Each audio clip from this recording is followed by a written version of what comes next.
श्यामची आई या पुस्तकामधला श्याम म्हणजे पांडुरंग सदाशिव साने यांनी त्यांच्या जीवनातील संस्कारक्षम अनुभवाची शिदोरी या पुस्तकाच्या माध्यमातून मांडली आहे व मुखपृष्ठावर श्यामचे घर, श्यामची ओट्यावर बसलेली आई व त्याचे मित्र फुलं घेऊन येतात असे मुकी फुले या प्रसंगातील चित्र आहे व मलपृष्ठावर विविध पुस्तकांची चित्रसहित यादी देण्यात आली आहे। श्यामची आई हे पुस्तक सुंदर आणि सुरस असून त्यात साने गुरुजींनी हृदयातील सारा जिव्हाळा ओतलेला आहे।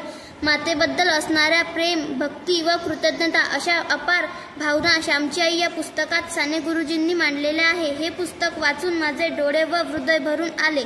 हे पुस्तक ही एक सत्यकथा आहे। नाशिक तुरुंगात साने गुरुजींनी या कथा लिहिण्यात 9 फेब्रुवारी 1933 गुरुवार रोजी सुरुवात केली आणि 13 फेब्रुवारी 1933 सोमवारी पहाटे त्या लिहून संपविल्या। मातेचा महिमा हे या पुस्तकातील मध्यवर्ती सूत्र आहे। त्याचबरोबर सुसंस्कृत व बाळबोध घराण्यातील साध्या सरळ व रम्य संस्कृतीचे चित्रही यात आले आहे।